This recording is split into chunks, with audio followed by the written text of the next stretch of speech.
Então vamos para o capítulo 4 do livro Virtuosa, da Nancy Wilson. O capítulo 4 é contentamento. É de grande utilidade aprender e praticar a virtude do contentamento, uma vez que ela torna possível o estado de conforto em todos os tipos de situação.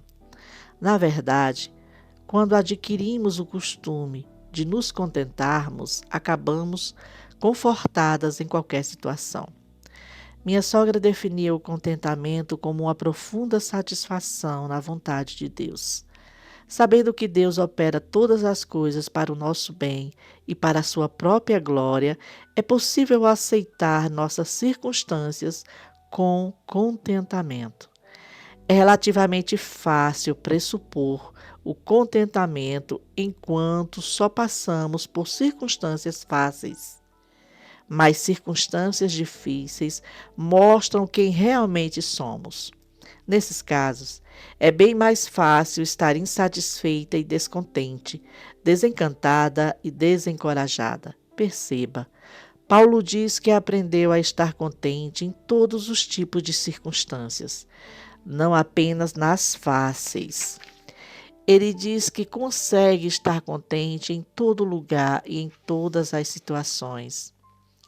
Digo isto por causa da pobreza, porque aprendi a viver contente em toda e qualquer situação. Tanto sei estar humilhado, como também ser honrado. De tudo e em todas as circunstâncias já tenho experiência, tanto de fartura como de fome, assim de abundância como de escassez. Tudo posso naquele que me fortalece. Filipenses 4, versículo de 11 a 13. O contentamento é primo da alegria, porque, com toda sinceridade, não é possível ter um espírito alegre quando se está descontente. Muitas das virtudes são assim.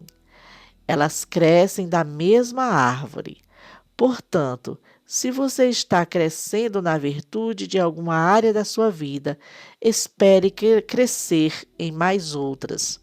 Crescer em alegria é também crescer em contentamento. A fonte do contentamento.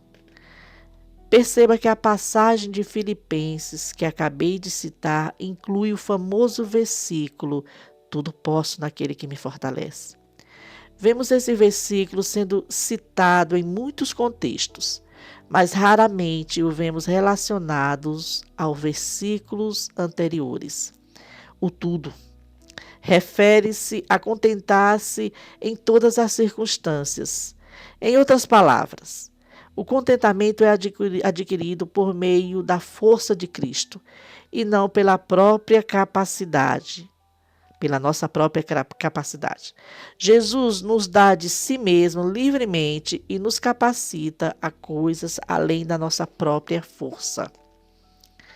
Aprender a contentar-se. Se o apóstolo Paulo teve de aprender essa virtude, então não esperemos tê-la de forma natural.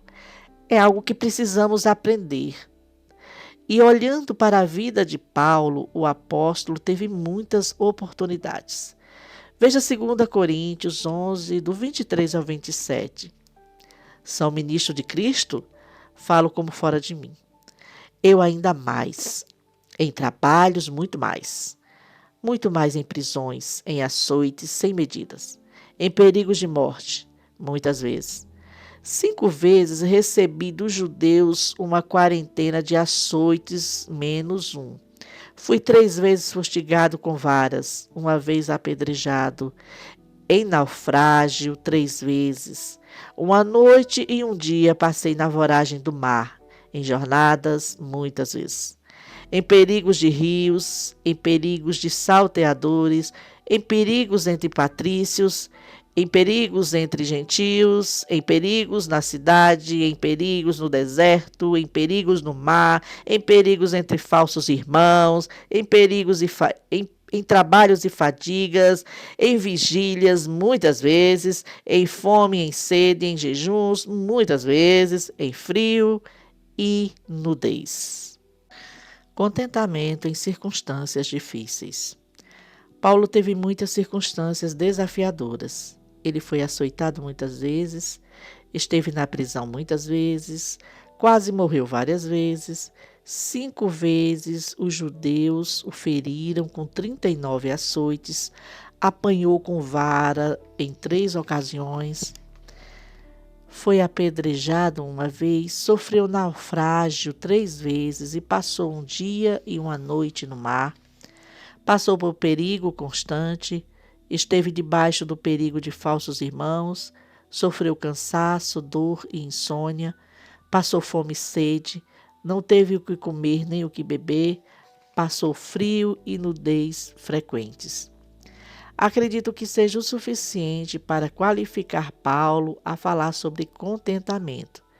Mas lembre-se de que ele só encontrou contentamento por meio da força de Cristo e não em suas próprias habilidades. Aprisionados após os açoites, Atos 16, 25, ele e Silas oravam e cantavam louvores a Deus. Foi quando Deus enviou um terremoto e abriu as portas da prisão. O foco do contentamento é Cristo. O foco do descontentamento é o problema. Paulo e Silas estavam focados em Deus, mesmo em meio às dificuldades. É justamente essa postura que queremos aprender. 2 fontes de descontentamento. Para nomear alguns, os frutos do descontentamento são murmuração, inveja, ira e reclamação. O descontentamento é um desejo incansável por algo extra ou aquela coisa a mais. Ele está de mãos dadas com a inveja. A mulher que só tem olhos para a bênção dos outros não enxerga as próprias bênçãos e assim passa a desejar o que não é seu. Separemos quais são as 2 áreas básicas da vida em que somos tentadas ao descontentamento. A primeira, a número 1, é coisas que temos. Seja a vossa vida sem avareza, contentai-vos com as coisas que tendes, porque ele tem dito, de maneira alguma te deixarei, nunca jamais te abandonarei. Hebreus 13, versículo 5. Enquanto descontentes, olhamos para o que temos, mas sentindo algo de errado. Não é o suficiente, ou não está, ou não é melhor. Mas, independentemente das circunstâncias ou posses, Deus já nos deu algo extremamente precioso. Jesus prometeu jamais deixar ou abandonar seu povo. Não importa quão difíceis as coisas estejam, saiba que Cristo permanece ao seu lado. De longe, esse é o melhor motivo para o contentamento. Não importa quão difícil possa ser, nosso Salvador estará ao nosso lado, fortalecendo-nos sempre. 2. Coisas que não temos. Jesus disse: tende cuidado e guardai-vos de toda e qualquer avareza, porque a vida de um homem não consiste na abundância dos bens que ele possui. Lucas 12, 15. Às vezes pensamos que se pudéssemos simplesmente ter aquilo que nos falta na vida, então ficaríamos contentes de imediato. Mas a triste realidade é que, não importa o quanto tenhamos, conseguimos pensar sempre em mais, em querer mais alguma coisa. Por exemplo, uma mulher solteira descontente levará seu descontentamento para o casamento. A mudança das circunstâncias não trará contentamento a uma alma descontente. E assim é necessário descobrir como ser uma mulher contente. Alguns passos para aprender a contentar-se. O passo número 1 é: louve a Deus por suas bênçãos e promessas. Escolha ser agradecida, mesmo que não se sinta grata. Diga a Deus que você deseja estar satisfeita com tudo o que Ele tem feito em sua vida. O passo 2 é: confesse toda e qualquer cobiça. O contentamento não pode viver junto da cobiça, uma vez que esta o traga e dá lugar à inveja. Olhamos para aquilo que os outros têm e percebemos não ter aquilo. Só que nós queremos ter aquilo também. Eis a cobiça. O ato de cobiçar transgride um dos mandamentos de Deus. Terceiro passo. Lembre-se de que todas as coisas contribuem para o bem daqueles que amam a Deus e são chamados segundo o seu propósito. Romanos 8, 28. Deus é quem estabelece todos os acontecimentos do mundo. Ele é um Pai sábio e amoroso. O Senhor usará todas estas coisas para o bem dos seus filhos e filhas. Portanto, interprete a situação de modo a enxergar Deus fazendo exatamente isso neste momento. O quarto passo é questione-se: o que me cabe fazer nessa circunstância? Deus quer que você choramingue e sinta dó de si mesma? Seus pensamentos devem estar em como glorificar a Deus e como extrair proveito da situação em questão. O que posso aprender com isso? Como posso servir ao Senhor enquanto passo por esse momento difícil? Como agradar a Deus nesta situação? Essa perspectiva nos ajuda a enxergar a dificuldade não como Deus trazendo algo contra nós, mas, pelo contrário, como fazendo algo para ou por nós. O quinto passo é: qual o oposto do contentamento? Murmurar e reclamar. Preste atenção em seus pensamentos e palavras. Parecem contentes? Em muitos casos, o descontentamento é pior do que a circunstância em si. Se contentes, adoçamos até mesmo a pior das situações, mas o descontentamento piora tudo. Portanto, o contentamento pode não transformar a dificuldade, mas deixará a situação menos desconfortável e mais suportável. O sexto ponto é: seja humilde. Em vez de achar que merece algo melhor, agradeça por aquilo que você já tem. Aprenda a colocar os outros em primeiro lugar. E o sétimo é: mantenha sua consciência limpa diante de Deus. O pecado sempre joga lama na água, para que assim você não veja as coisas com clareza. O resumo. O primeiro do resumo é: o contentamento é doce, ele melhora tudo, enquanto o descontentamento só piora.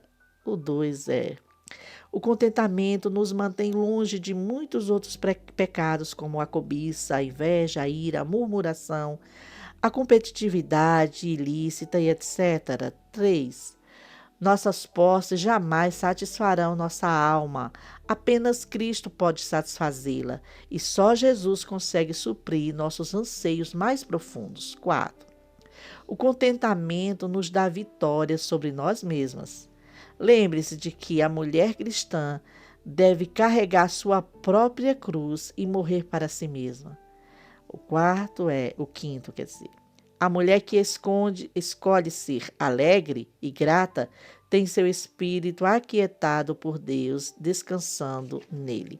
Bem, aqui finalizou este capítulo e então tem a parte que é o dever para a meditação. Aí ela diz o seguinte, a autora diz o seguinte: liste seus descontentamentos.